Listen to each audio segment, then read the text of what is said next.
Al Jazeera Podcasts. Today, Gaza's Rafah crossing has reopened on Israel's terms. Palestinians in need of urgent medical care are set to leave Gaza through the Rafah crossing as it reopens for the first time in nearly 2 years. But every name still needs Israeli approval, every family faces checkpoints, and Gaza's health system is shattered. So what does open really mean? I'm Kevin Hirten, and this is The Take.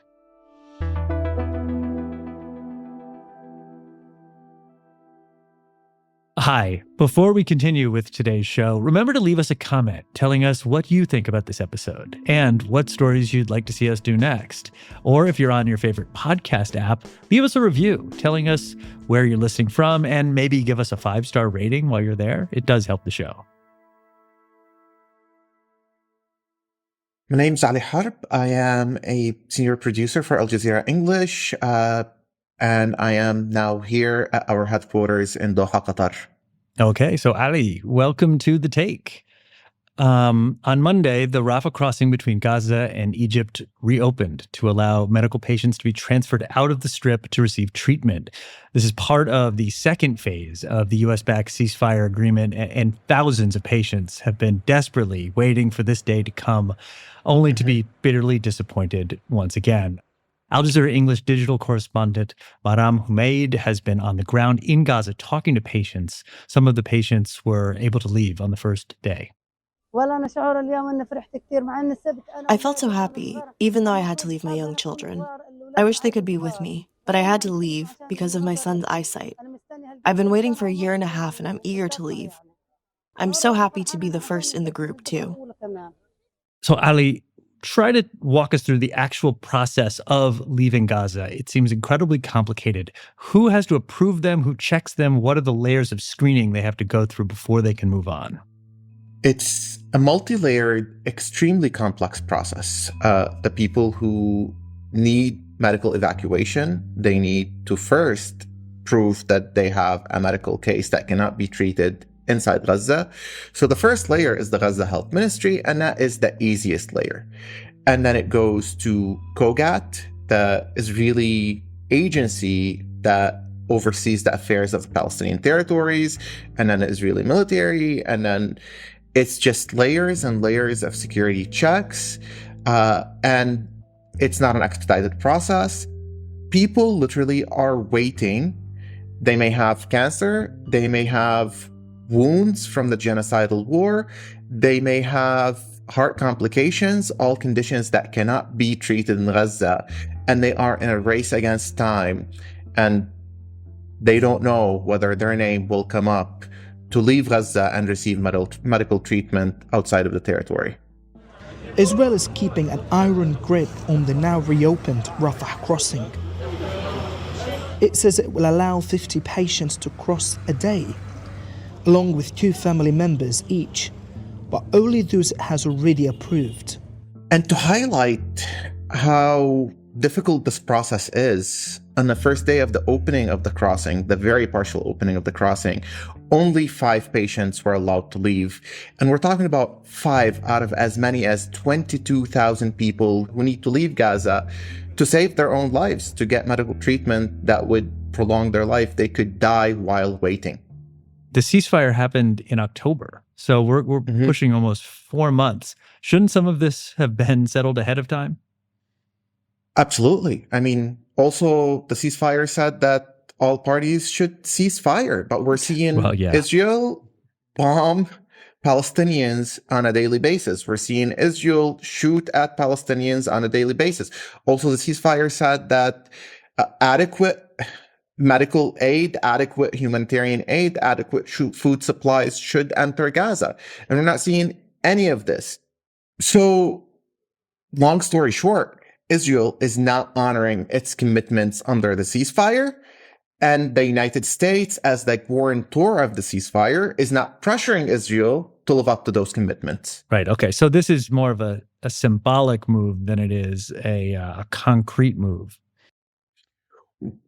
Look, a lot of people have welcomed it. The fact that it's opened, that 5 people have crossed on Monday, could open the door for more patients to go. But if you're going to wait for 22,000 people to go at a rate of 5 people a day or 10 people a day or even 20 people a day, it will take years. And some people who need that medical evacuation do not have years. So the hope is that this will be increased exponentially and adequately in the coming days. And that remains to be seen. So, Ali, let's talk about why these patients have to be transported out of Gaza in the first place. And that's because Gaza's health system is decimated. It has been decimated, destroyed by Israel. What state are the hospitals in? What is it like for people trying to just get basic care in Gaza? Mm-hmm. So before the war, for the most part, Gaza had a functioning medical systems, had world-class doctors, had well-equipped hospitals, despite the siege that predated the war. With the war, that medical system has been systemically devastated and destroyed. We're talking about hospitals put out of commission. Medical equipment, heavy medical equipment like MRI machines, like CT scans, like heart scans, either they don't exist at all anymore. In the case of MRIs, there isn't a single function MRI in Gaza, or there's 1 or 2 machines serving 2 million people. Wow. Additionally to that, the medical workers themselves have been systemically killed, wounded, maimed, abducted by the Israeli military. So it's not just about equipment, it's about the people who would deliver the care, especially in specialized areas, right? Things like heart disease, things like cancer. If we take, for example, a city of 1 million or 2 million people, and you take out 20 heart specialists from it, that will cause a crisis. So in short, the medical system in Gaza has been ravaged, right? And by the way, we don't want to not give credit to those doctors who are still working under extreme conditions. It's just that there are cases and there are medical conditions that the medical system is unable to treat because it doesn't have the resources to do so. Yeah, and in some ways, the challenge is you can't really even put into words the level of the crisis. Think about when a natural disaster occurs in a city and it puts a strain on the hospital system. It really doesn't take much to create a crisis. Now imagine all of the hospitals were just destroyed or completely weakened at some level. Like I really can't even get my mind around the level of the crisis here. No, it's difficult to understand what happened. I mean, we talked about the difficult cases, but even if you have hypertension, even if you have diabetes, chronic conditions that are relatively common across the world, you're not seeing a doctor regularly because your doctor may have been killed and because you've been forced to move repeatedly. And if you do see a doctor, the doctor may not have the medication that you need to take regularly. So think about in Gaza, there's 350,000 people, according to the health ministry, 350,000 people with chronic health conditions. I mean, again, hypertension is not a life-threatening condition in the modern age. But those 350,000 people, they are at risk of death. And the fact that 4 months into the quote-unquote ceasefire, we have not seen significant improvements, it's just devastating. Not just for the people of Gaza, but for humanity.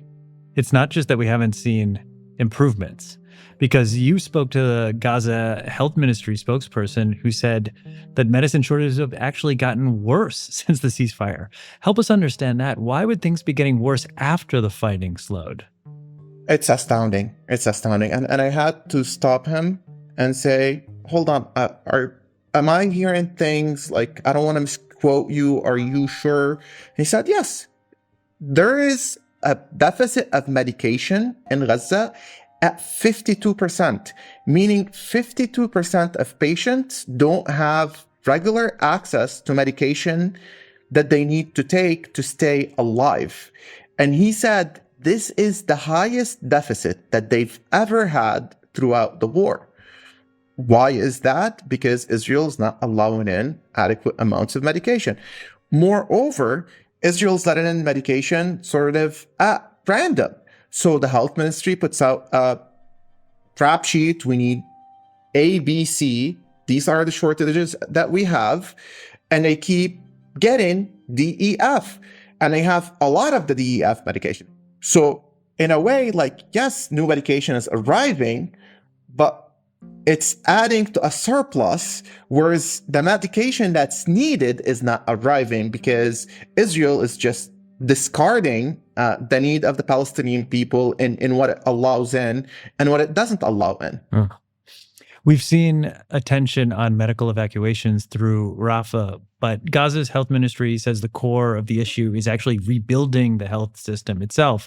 Do you think evacuations are being treated as a substitute for that reconstruction?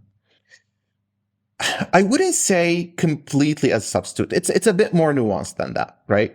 Because some people don't have the luxury of waiting for the hospitals to rebuild. Some people don't have luxury for Israel to randomly allow certain equipment to get into Gaza, because we know these decisions are arbitrary.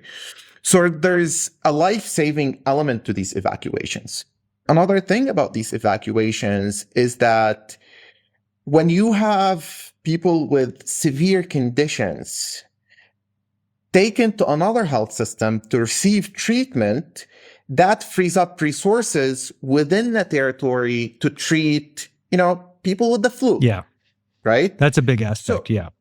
So I think it's not entirely an either or. I think you could do both.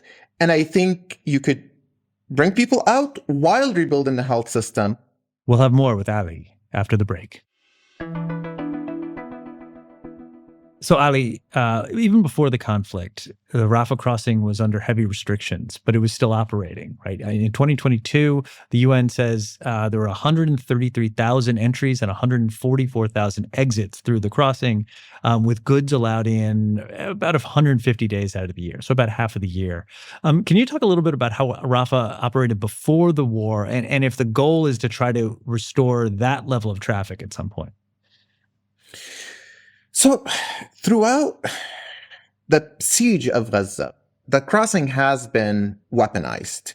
When Israel wants to exert pressure on Palestinians, it would close down the crossing. When, things are more calm, they would open up the crossing. So it was never this free flow of peoples and goods. But I would note that Rafah is a crossing between two Arab countries. You have Egypt on one side, and you have Gaza, which is part of the state of Palestine, on the other. And the International Court of Justice ruled in 2024 that Israel's occupation of Palestine is illegal, and that Israel must withdraw its settlements and its forces from Palestinian land. Yeah. So in reality, according to international law, all of this is illegal. Israel has no right whatsoever, none, to decide who comes in and out of the Rafah crossing, especially with the need for medical evacuations being at this level.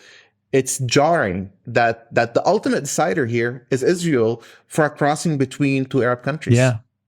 And even before the war, there were really two Rafah crossings, right? There was the above ground one and then the below ground one. The below ground one was supplementing all the stuff they couldn't get through that restricted border. These shells are stocked up courtesy of a booming black economy. What enters Gaza here from deep within the dangerous world of tunnel smuggling ends up here. Now that's not happening. Those tunnels don't exist at the same level. So even if we did restore before the war, there would need to be an increase in traffic into Gaza to get to that pre-war level, wouldn't there? When this Gaza siege started, and it was at its worst, when Israel was literally putting Palestinians on a calorie count, we forget that there's a background to this and there's a history to this. So when Israel had those restrictions on Gaza, it was a tunnel economy, right? That people would have starved had it not been for the smuggling and unauthorized crossings of foods and goods. And we can assume that these things have been cracked down upon, especially with the Israeli army in control of that entire strip of the border. As we've said, we're seeing a decrease instead of an increase despite the ceasefire, the so-called ceasefire. So even if Rafah were fully open, it wouldn't solve Gaza's health crisis.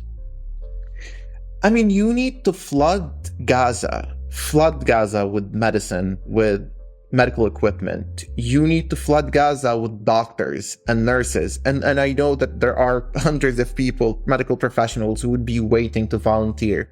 If there's a will, there's a way. Rebuilding the Gaza health sector is not an impossibility at this stage, but it requires a political decision from the international community to send the help, and from Israel to allow the help to get in. Where is Egypt in all of this? Egypt is in a very delicate position because, on the one hand, Egypt is extremely worried about the ethnic cleansing of Palestinians, about Palestinians being pushed en masse to Sinai. But also there are realities on the ground where Israel has maintained veto power over what gets into Gaza from the Egyptian side, where Israel has been able to search shipments that are going into Gaza. So it's not as simple as Egypt can send stuff into Gaza, because right now the crossing's under complete Israeli control.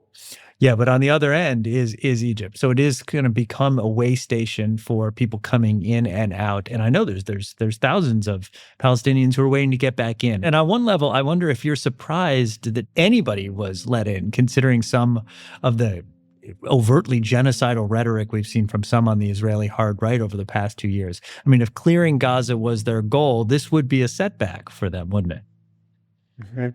People were let in, but they were humiliated. People were let in, but they were interrogated several times. They were treated in a way that some advocates could argue amounts to torture. So I'm not sure what the Israeli rationale behind all of this is, but I will say it's heartwarming to see Palestinians reconnecting with their families inside Gaza. I saw footage of a mother whose daughter had been let out early in the war to receive treatment. And as the bus came, she was screaming, to see her daughter. And it's a beautiful moment in the midst of despair. There are about 80,000 Palestinians who left Gaza during the war who want to return. What does it tell you that despite the horrible conditions we've talked about, the lack of water, the lack of medical facilities, the absence of the basic necessities of life, so many Palestinians are lining up to return home to Gaza? There's an attachment to one's people, and there's an attachment to one's land that I think people outside of Palestine, myself included, have a hard time understanding. But this is what we're seeing, that yes, people generally, it's human nature to flee violence, to go to lands with more resources. We've been doing this as humans since our early days on this earth. But what we're seeing in Gaza, in a way, bucks this trend, because the Palestinian people don't want to be erased from this earth and don't want to be erased from their land. I'm thinking like how we'll look back on this day. It is a symbolic day. I mean, it is something that happened and you don't want to dismiss that. But you also know that it feels like Israel has done this somewhat reluctantly. And there is another aspect to this phase 2 of the ceasefire, and that is Hamas disarming. Do you think it's possible we'll look back at this and realize Israel was just biding its time, waiting for that decision, waiting to see that Hamas was not going to disarm and that this border is soon closed again? Look, I really hope I'm wrong. Really hope I'm wrong, and I'm often wrong about speculations about geopolitics and predictions. But I don't think that the plan to ethnically cleanse Gaza is off the table. As we're talking about Gaza reconstruction, the Israeli army is still blowing up what remains of Gaza in areas within its control beyond the yellow line.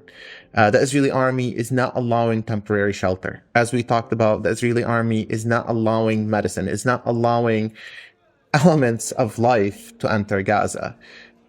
So absent of meaningful international pressure, including and especially from the United States, which drafted the ceasefire, I think Israel will try to switch from a full-fledged genocide to a slower one, where people are just in makeshift tents, dying slowly without medical aid, without enough food, and most importantly, without shelter.